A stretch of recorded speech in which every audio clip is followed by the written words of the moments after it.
one tonight. We don't have a lot of time, they told me, but we'll speak about one and take a very important idea from it, I believe.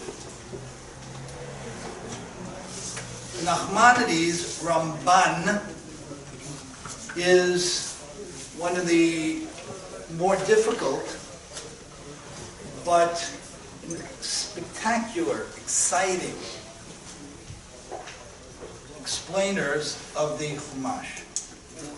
In fact, what he writes on the first verse, the first pasuk, literally frames how we look at the whole Chumash. Today, there are exceptionally good works on Ramban, Nachmanides, both in Hebrew and in English, that provide a gateway to his knowledge that was unavailable even 10 years ago. He has a certain principle, and he says as follows.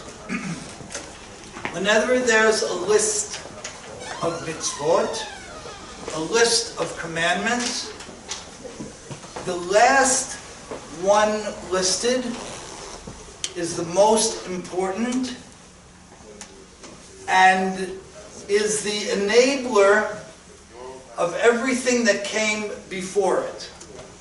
Good? Say it again. When you have a list of mitzvot, several mitzvot, right? Several commandments, one after another. The last one, even though it can be completely unrelated to everything that preceded it, or scores of things that preceded it, it's considered the most important. Okay, that's cool. You're leading up, right? You're graduating up in importance. But it's the enabler of everything that preceded it. What does he build this from? He builds it from the Ten Commandments. What's the last mitzvah in the Ten Commandments? Is what? Anybody remember? Perfect. Lo tachmod. Don't covet, which means don't go after, don't want, don't attempt to secure something that you shouldn't have at that point in your life. Maybe you shouldn't have it because of certain obligations, maybe because of where you are, maybe because of certain responsibilities, maybe because it will hurt you, maybe because you're reaching. You know, we have these silly telltale signs when we know we're reaching. Keep in mind, whenever somebody tells you, no, go get that, go buy that, go have that, because you deserve it. Whenever somebody gives you the you deserve it line, you should worry and you should be concerned, because it probably means they want very much for you to be comfortable with something that you really shouldn't have at this point in time. So at the end of the Ten Commandments, which include believing in God and committing to God, respecting parents, keeping Shabbat, not killing, not stealing, we have this seemingly disconnected thing which says, don't covet. And Maimonides says, if you can keep this, you're not going to have a problem with anything else. Logical, right? If I'm not going to want something that I shouldn't have, I won't bring myself to do the wrong thing to get that thing that I shouldn't have. So if I covet something, if I desire something that's outside my reach, maybe I'm going to steal. Maybe I'm going to do worse. Maybe I'm going to disrespect a parent. Maybe I'm going to disrespect God. Maybe I'm going to ignore my relationship with God. So it's logical to say that if I can control my wants, by the way, this doesn't mean we shouldn't be super ambitious. It doesn't mean I shouldn't have great sights and hopes for myself. It doesn't mean that at all. That's not what we're talking about. We're talking about an unhealthy want. craving, a desiring, a self-manipulative process that it's almost impossible for a person to get his head out of. So good. If I covet something, if I desire something, if I torment myself with the want for something that's going to harm me, chances are I'm going to trample on one of those most important things in life to get it. Cool? Makes sense. Good. One parasha later, in Parashat Mishpatim, we have a very long litany of mitzvot. We start out with the mitzvah of a slave, right? We talked about that a few weeks ago. We talk about interest, charging interest. We talk about torts and damages. We talk about helping the poor.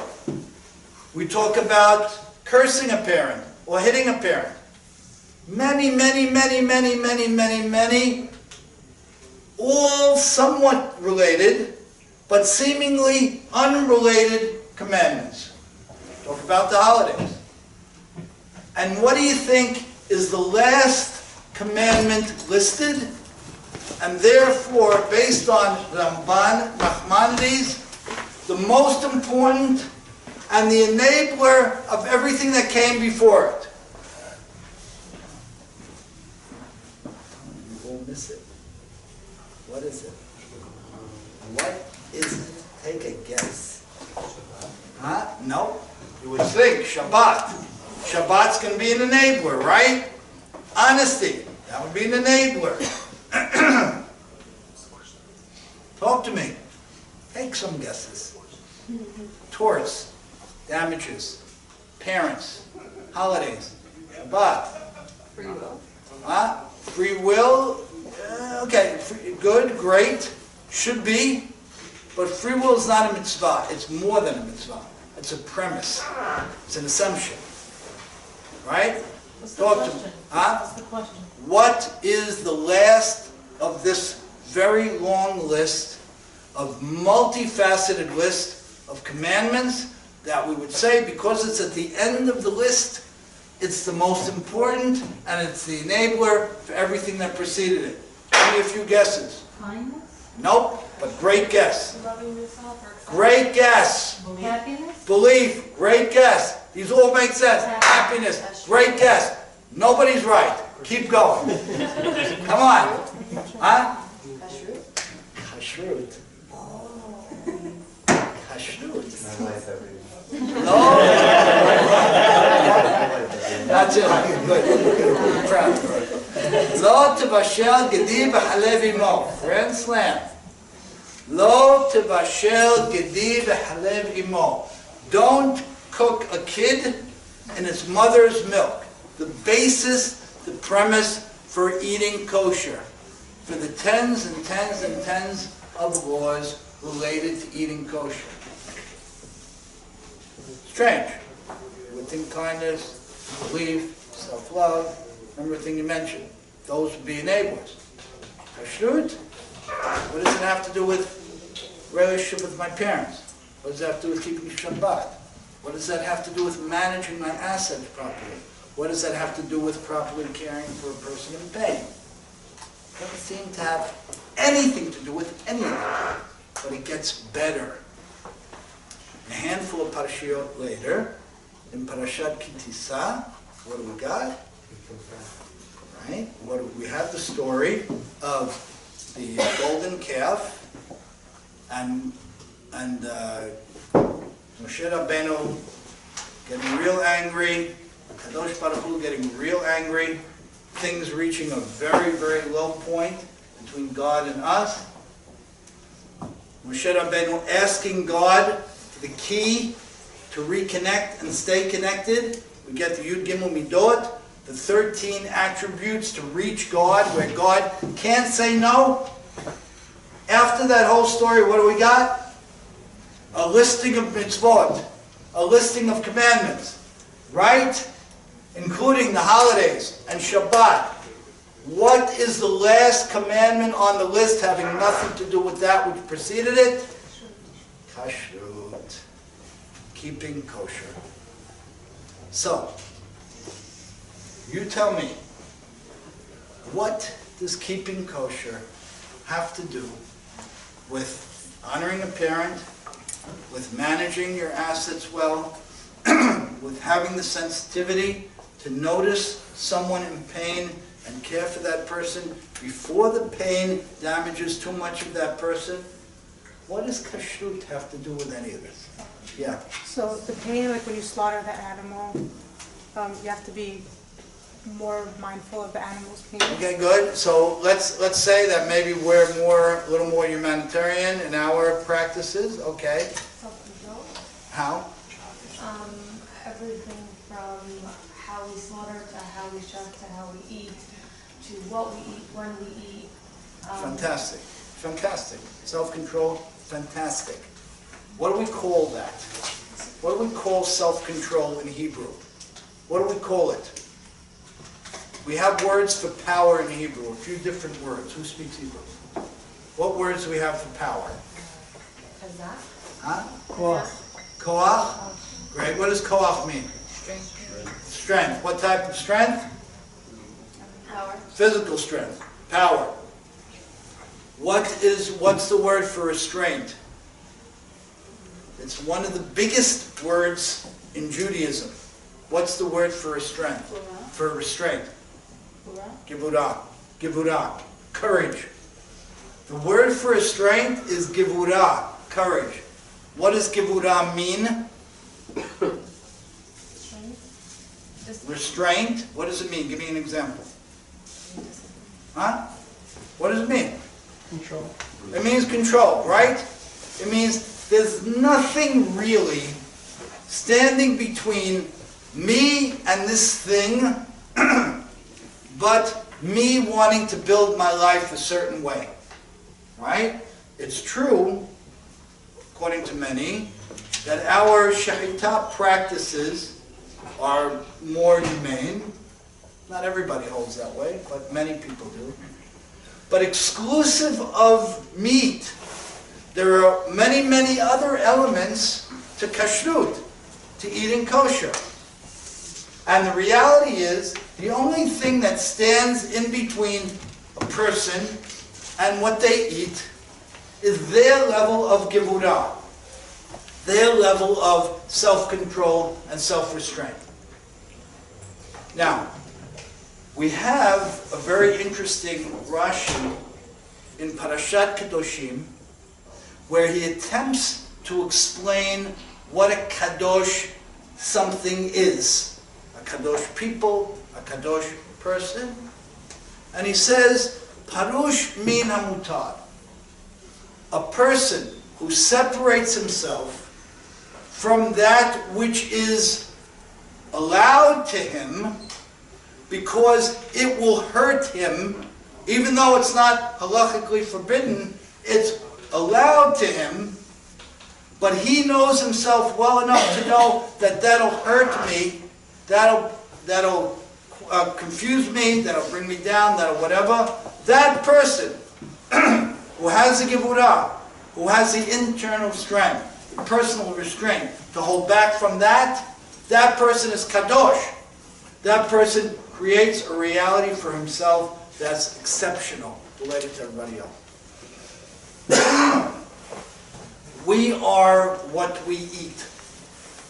We are what we eat.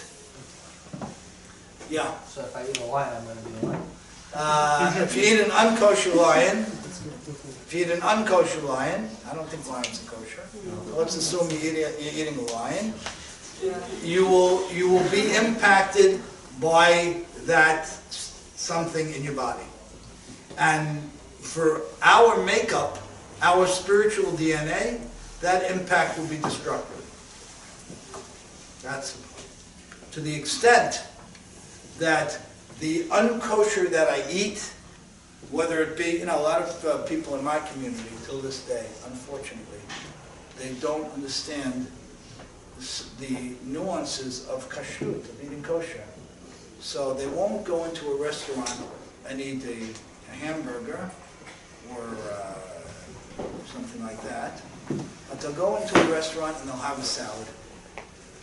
And they won't understand that the salad might be more problematic than the hamburger. Because we have many, many prohibitions about eating creepy, crawly things. And that's why the salads that we eat, and the lettuce in particular, the different types of lettuce, certain fruits and vegetables, strawberries, what do you call it? Lettuce. Kosher. Lettuce. Lettuce, which one? Chasa. Those things have to be scrubbed very clean. Broccoli. Broccoli, huge. Strawberries, huge, huge. Tons of bugs on these things. Every bug is a problem. Every bug is a problem. A lot of people don't appreciate that. They don't understand that seemingly silly cliche, you are what you eat, is true. And what's inside of me will impact how I feel, how I think, my clarity of thought, my energy of thought, my strength of spirituality, and how I live my life. So Ramban, Nachmanides, drops a bomb, and he says, how could it be that God, who dictated every word of the Torah, why would he stick kashrut, eating kosher, at the end of a litany of commandments, and it has nothing to do with any of them on a logical level? And the answer is, it's an enabler to all of them. A, as you mentioned, because restraint is the definer of Kedusha. We'll talk about a minute about Kedusha, and then we'll wrap up. Restraint is the definer of Kedusha, yeah. I also heard that the kosher meat is also effect on our neshama. That's right, exactly. That's exactly right. That's exactly right. Our neshamot are built a certain way. So our neshamot have to be cared for.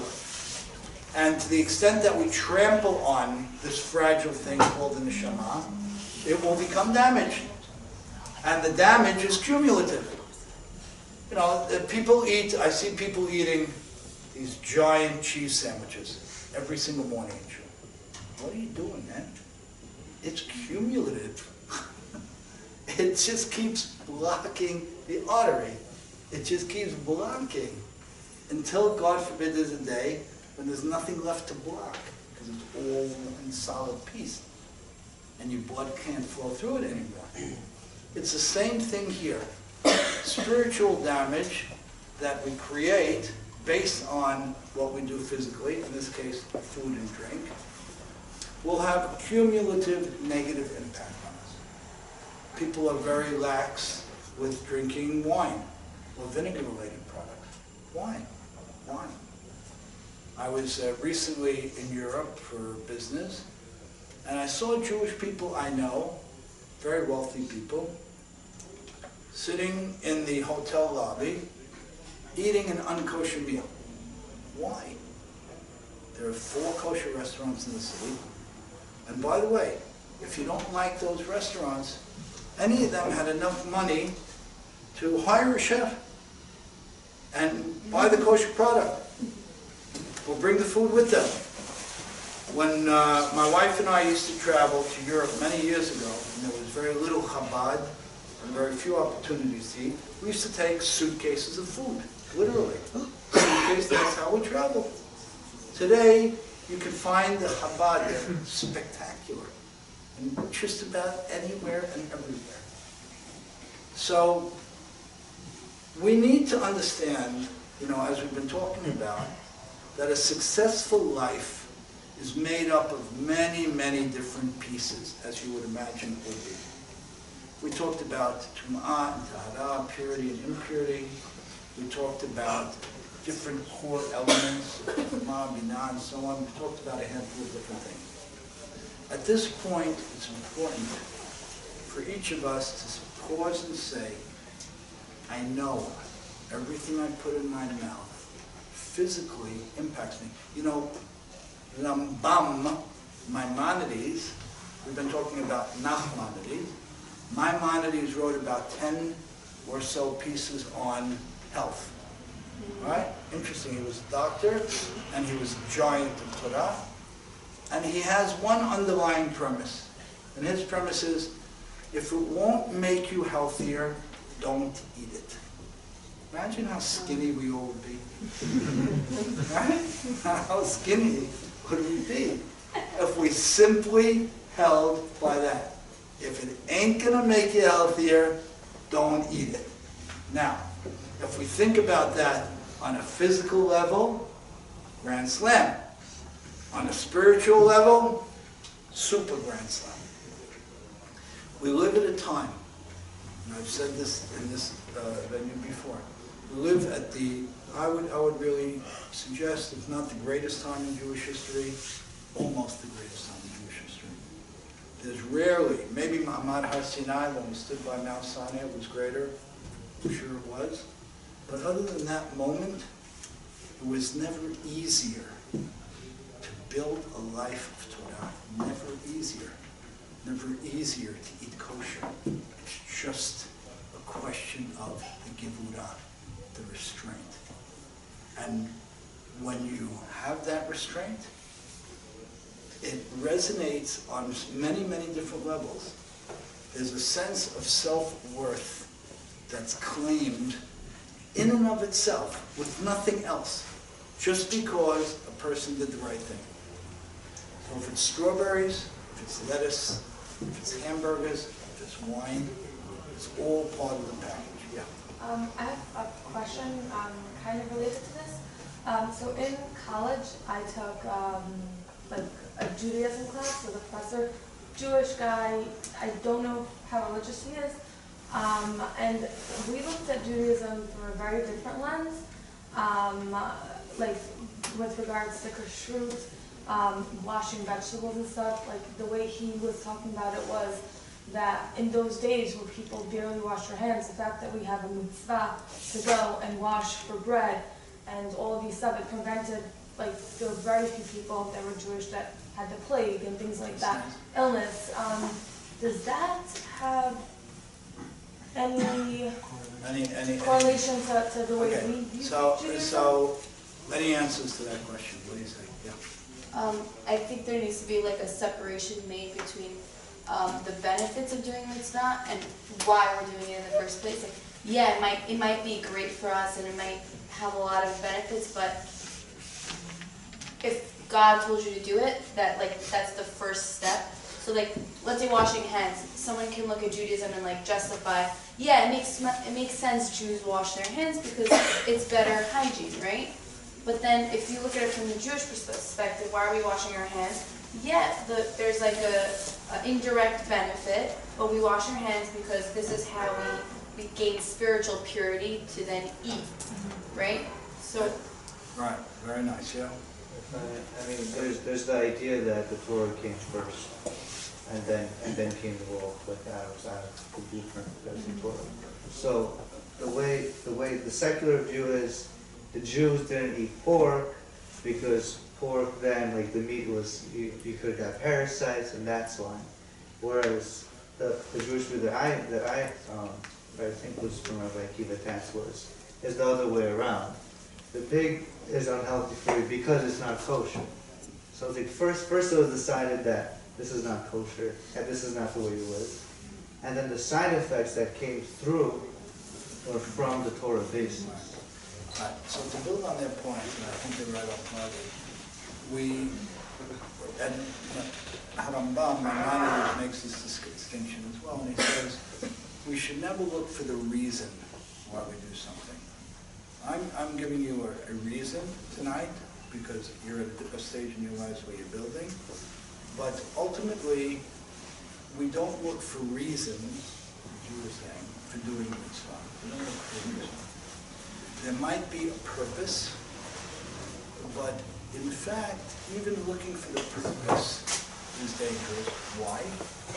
Because if the reason goes away, you may think the mitzvah, the commandment, is less important. So now we don't have a purpose. And now we have the Food and Drug Administration, the Department of Health, they include everything. And now you might say, because food is much cleaner, you know, I don't really have to worry about this kashrut thing. So it's always dangerous and a little bit misdirecting when we attach reasons to things. Maimonides makes a distinction between the reason for something and the purpose of something. And it's a very subtle distinction, and I don't think it's necessary to go there.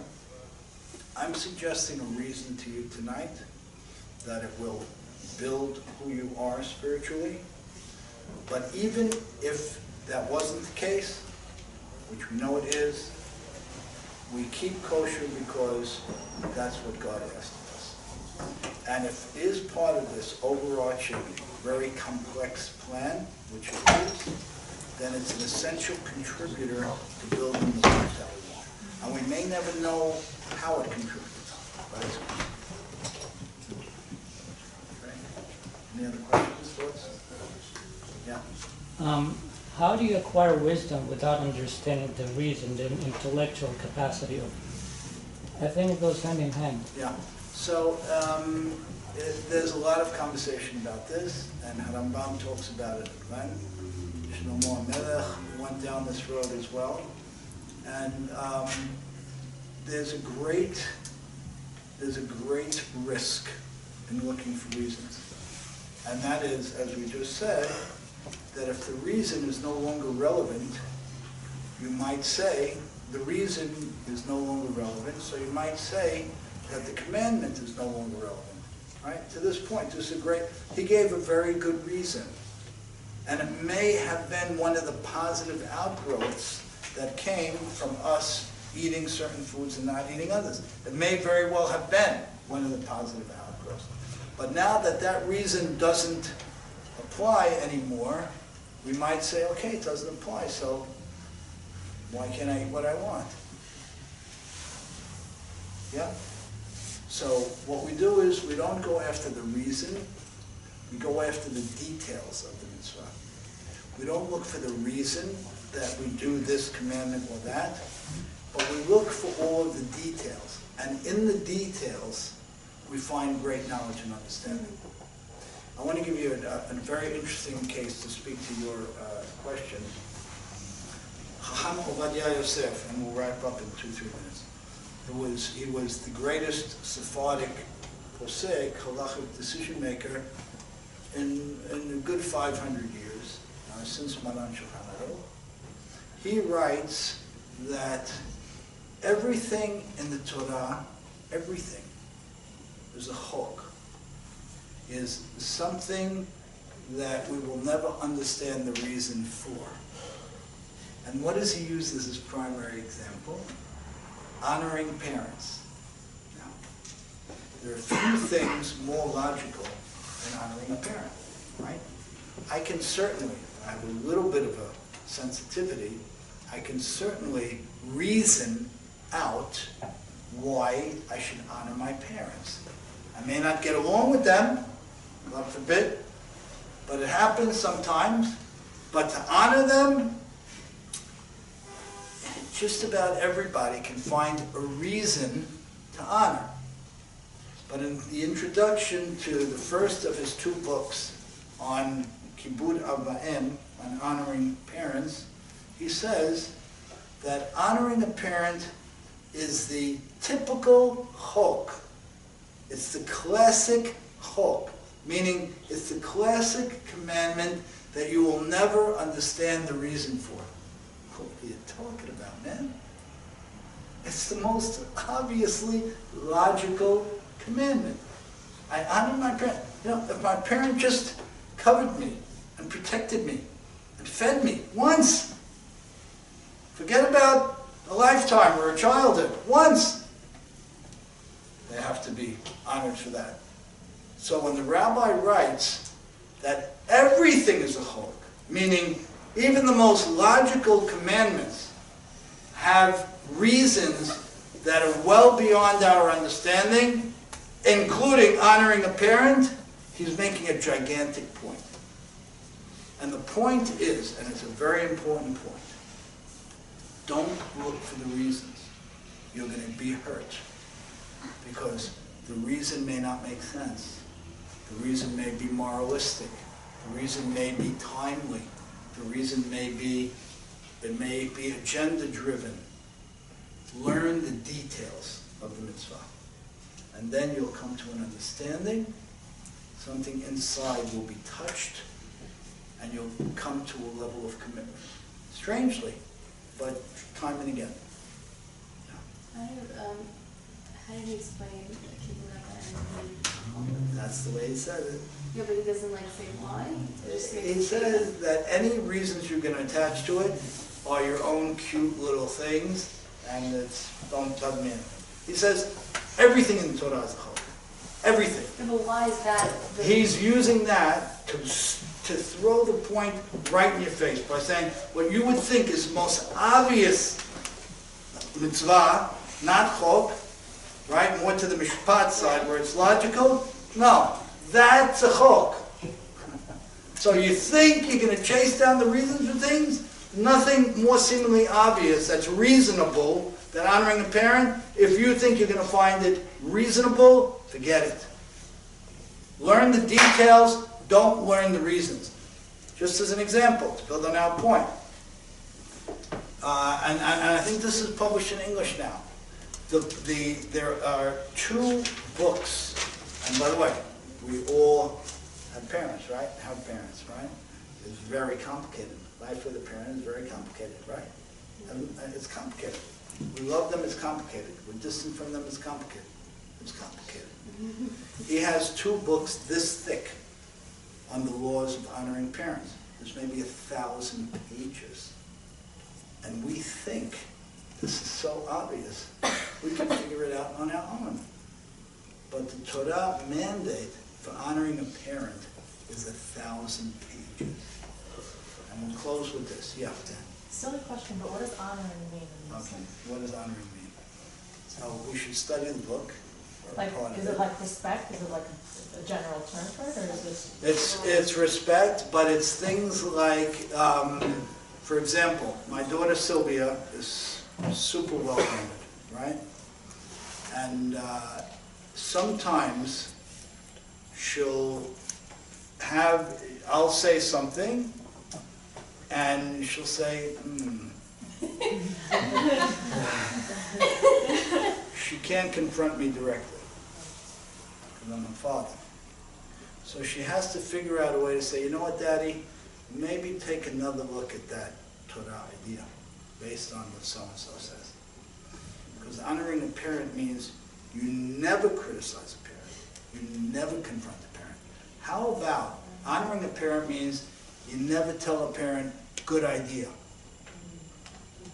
You are going to tell your father that he had a good idea? Are you kidding me? Who the are you to tell your father that that was a good idea? That's an example of honoring. Yes. Mind-blowing. Yeah, it doesn't make sense. I mean, It's incredible. I want to tell you something. It's very important. I was a partner with my father for many years. And my father, I revered him. And still do. He's gone 10 years now.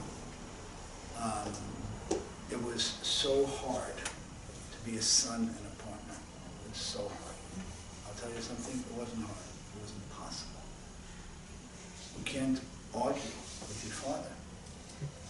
You can't, you did. It's wrong. But it's a partner, it's a business. How do you do that? Tough. You can't even tell your father, like I mentioned a few seconds ago, good idea, Dad. why not? Because it makes you look. Because it's disrespectful. Why is it? According to the Torah, it's disrespectful. Who are you to tell your father, or your mother, for that matter, that you think that they had a good idea? You're judging them, yeah. Yeah, who are you? So that's an example. What? Even judging them favorably. Who are you to judge them? It's not your place to judge. I'm telling you, things like that. Yeah, your tone that you use with the parent. Tone. The but at the end of a sentence. Sometimes we don't say the but you sort of imply the but. Good. But it's a very serious question you're asking. What the laws of honoring a parent are designed for who? By the way, your mother or father walks into the room, you stand up. You like them, you don't like them, you this, you that, you get along, you don't get along. They're Shomer Shabbat, they're not Shomer Shabbat, it doesn't matter. Your mother or father walks into the room, you jump off that chair, right? Who are the laws of Kibbud Avim for? Honoring the parent. Who are they for? What do you think? It's for the children, Why? because it's their task, Go further. Why? it's their responsibility. Why? I don't know. Come on. You do. I probably do, but I can't. Yeah, I'm think sure you do. What do you think? Because then they'll be passing it on to their Absolutely, but one step before that. Absolutely, yeah? Because it emulates the relationship we have with Hashem. True, but give me something absolutely right. Give me something simple. They have to learn how to honor them. Huh? They have to learn how to honor them. You have to learn how to honor them. Why? to learn how to be in the world. True. Why? You're not born with it. You're not born with it. Great. So, yeah? In order to They learn, already did it. Huh? They already did it to their parents. Yes, and? in order to learn how to serve God. In order to learn how to serve God, great. So, yes? So you could be like that yourself, to be in that position, to be honored. All right, ultimately, you want to be in that position? Because it refines your do. Huh? It refines your do. It refined, exactly. The person, the beneficiary, your parent could live without your honoring them, even though it would be wrong to dishonor them. But the one who is going to grow overwhelmingly as a result of honoring his parents is the child. It's true, you're setting the stage for your own lives later. But more than that, you're refining yourselves as human beings and becoming much finer. There is a dramatic, unequivocal difference between a person who stands up when his mother or father walks into the room and a person who doesn't. There is a giant and unequivocal difference in terms of the quality of the human being between the person who stands up and the person who doesn't. Fact. Do it. You'll sense it. You'll sense it. So, 1,000 pages, give or take, of halachot, of laws about honoring a parent. It's true. Like most things in the Torah, the recipient benefits from it. But the primary beneficiary is the giver. Yeah. My question is like double-sided, I guess. So if you want to, if you don't want to criticize your parent, but you want them to be the best version of themselves, like let's say they were they were a certain way and now like through like whatever certain circumstances like they changed and they're not the best person they could be or the best version of themselves. So how do you go about like helping them go back on the right path without really criticizing them? It's a very, very serious question, and I'm going to give you a silly example. I see people all the time, my age, telling their parents to retire, not to retire, to sell their house, move to Florida, go to Florida during the winter, whatever it might be. And they get very angry when the parent, who probably knows about 10,000 times more than this kid, even if the kid is 50, doesn't listen. And I have a very different slant on it. My slant is, how do you know what's going to make them happy? And who made you the arbiter of their happiness? Shut your mouth. Who told you that they're going to be happier in Florida? Who told you that because you think you know something, that it's time for your father to retire? So what if it's like sometimes where Yeah. But what if it's something, let's say, that they're drinking heavily? Okay, good. So I think that's more along the line. I'm giving you, Dieting, like they gained weight and you want great, them to- perfect. So I'm giving you the silly example first, because we all stumble in that respect. Telling our parents to do the things that we think is right for them, even though we have no right to do so. Okay, now let's talk about a more serious situation, right? Where a person is eating unhealthy, or a person, a diabetic, something like that. We have to be very sensitive. We have to figure out how to do it without embarrassing them, insulting them, angering them. Almost impossible. What does that mean? It might mean that you're not the conveyor of the message, because you're a daughter. It might mean that your mom conveys the message, or your uncle conveys the message, or somebody else. That's oftentimes what we do. Where a child has an important message to share with his or her parent, but it's going to come off critical, judgmental, something that isn't allowed within the laws of honoring the parent. So sometimes it's a suggestion. Sometimes it's a joke. You know, the funny thing about kids is they think their parents don't get 100% of what they're doing. You know, I laugh from my kids. I laugh. You know, when did I get stupid and you get smart? I don't understand it. Why do you assume that? Why do you assume that? I know everything that you're doing. I know when you're going to do it before you're doing it. And guess what? Just about everybody I know has the same capacity. Right? Not because they're brilliant, but because that's how it is. And you'll do the same when your parents and as your children get older. So it's a very serious question. You have to do something very, very important, which is if there's a real issue, like a health issue or something like that, right? You have the obligation to do something, right? You can't abandon it and let them just grow less and less healthy, but you also can't insult them and embarrass them and criticize them. So it's through another person, through a third party, in a less direct way, in a joke, as a suggestion, a little of each. That's how it has So to basically trial and error. It's trial and error with a very big red light in front of you of, I must honor my parent. And that means I don't talk down to them, I don't criticize them, I don't lecture them, I don't get short with them. Very hard. What if that doesn't work? In a case where you said something, then your aunt said something, a doctor said something, just keep going. Yeah. That's it, then there's nothing more you can do. So you're supposed to just sit by and nothing suffer? What can you do? What can you do? You've been nagging to they listen the same way they did to me. I'm not sure. I mean, if everyone in the world says something, why do you think you saying something is going to actually make a difference? Because you're their And child. sometimes when everyone in the world saying something, and then that one person that actually matters Could to be you, put it gets over to the you. top. Exactly.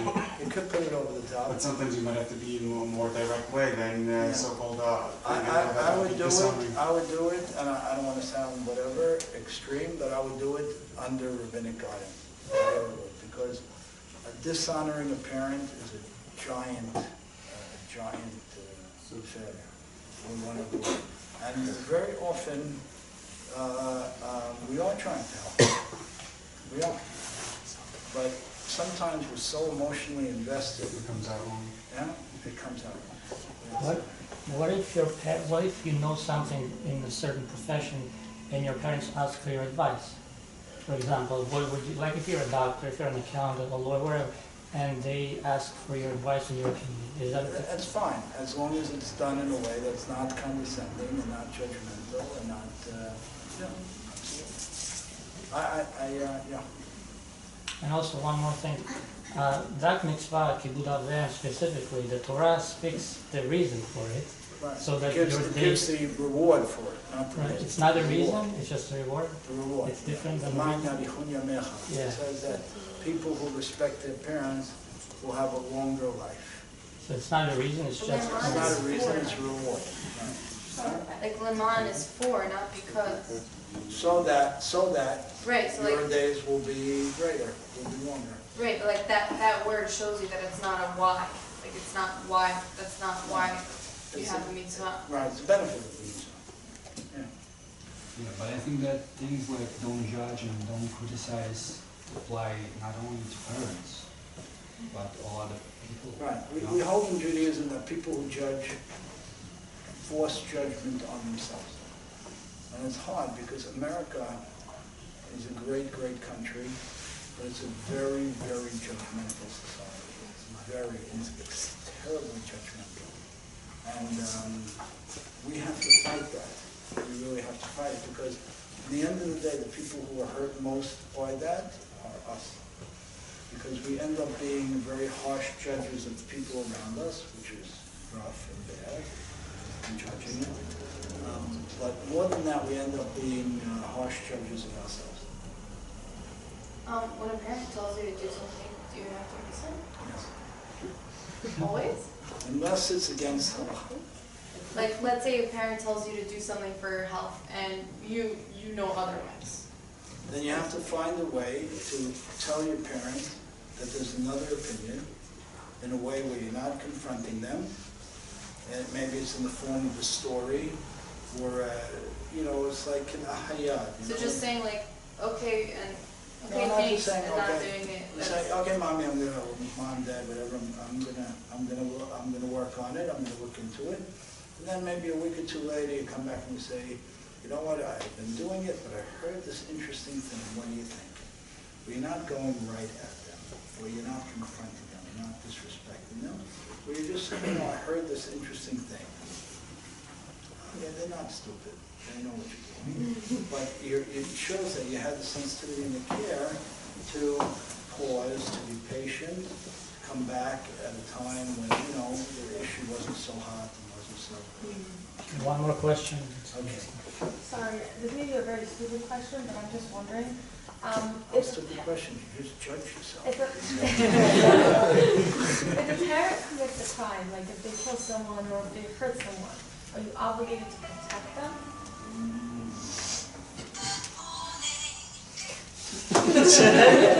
That is anything but a... It's not a stupid question at all. Yeah. I'm not supposed. Okay. When a person does something against halacha, you don't have the obligation to put a sanction that or condone that. To protect them, like from going to jail or something. I guess My answer, and I want to think about it. My answer would be yes, even though they did something wrong. But I'm 90% sure of this question. Yeah. Last one. Last question. Last question. Last question. Yeah. What if you have, like, hypothetically, like, very controlling parents who tell you basically everything, Hypothetical.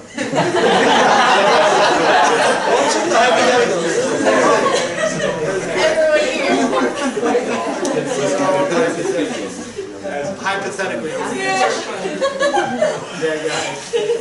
Yeah.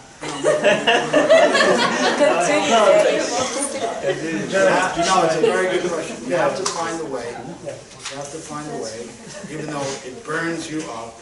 Well, not you, because we're talking hypothetically. You have to find a way. You with me or not? Yes. You have to find a way, or that person has to find a way to just get around it and not confront it directly. Last question, yeah. I have a friend, his father's cheating on his mom, and they know it. Like, they're in a divorce, but they live in the same house. They're getting a divorce. But he can't stand his father. He has like 3 other siblings, and they all hate him. You can't respect someone that's cheating on your mom. He's a pig. He's a dog. He's not the one. I don't think you can disrespect him. I think you can be very unhappy with what he's doing, but you can't disrespect him. He's still your father. So it would be great if there could be a way to help him, to share with him, so that maybe he would change, assuming he wouldn't, but maybe he would. You still can't disrespect him. You can not be happy with what he's doing, but you can't disrespect him. When you call him a dog and this and that, now you're in those types of terms, and I hear them because you know, what he's doing is very, very disgusting. You're already at a judgmental, disrespecting mindset. That has to be. Is that child? Good. Thank you. Huh? Sorry, is that child allowed to distance himself from his father, let's say? Yeah, like, Yeah. let's say he Like- doesn't want to talk to me. He doesn't want to what? Someone's relationship. Why not? What he's doing.